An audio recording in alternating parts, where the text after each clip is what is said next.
കുഞ്ഞു ഷോപ്പിംഗ് ആണ് എല്ലാവരുടെ നടുവിൽ. It is none as back to school shopping. അതൊക്കെ തന്നെയാണ് സംഭവം. നാളെ സ്കൂൾ തുറക്കും. ബുക്കിന് കവറിട്ടോ? ഇല്ല. അസൈൻമെൻറ്റ് ചെയ്തോ? അസൈൻമെൻ്റ് ഒക്കെ ഉണ്ടാ? അതായിരുന്നു എനിക്കുള്ളിൽ ഞാൻ തന്നെ ചോദിച്ചൊരു ക്വസ്റ്റ്യൻ. ഒരു മാസം അങ്ങ് തകർക്കും. ലാസ്റ്റ് മിനിറ്റ് ആയിരിക്കും ചെന്നിരിക്കുന്നത്. ഇതുണ്ടല്ലോ അതുണ്ടല്ലോ, അങ്ങനെ ടെൻഷനായി അങ്ങ് ചാവും. അപ്പോൾ നമുക്ക് കുറച്ച് സാധനങ്ങളൊക്കെ വാങ്ങാൻ റിലയൻസ് മാളിലാണ് വന്നിരിക്കുന്നത്. അസൈൻമെൻ്റ് ഒന്നും വാങ്ങാൻ പറ്റത്തില്ല. അതൊക്കെ കഷ്ടപ്പെട്ട് അധ്വാനിച്ച് ചെയ്യേണ്ട കാര്യങ്ങളാണ്. നാളെ ട്രെയിൻ പോകുന്നു.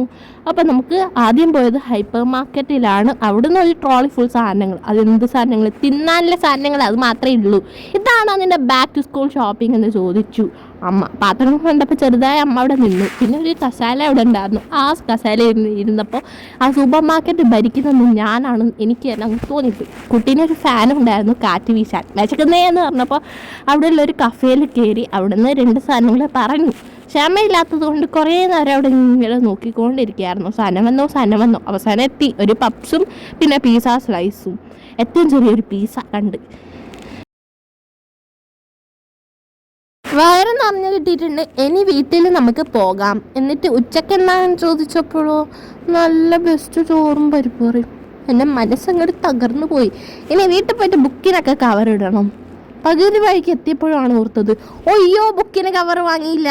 കുറച്ച് ഡെസേർട്ടൊക്കെ കഴിച്ച് അങ്ങ് അഡ്ജസ്റ്റ് ചെയ്യാം.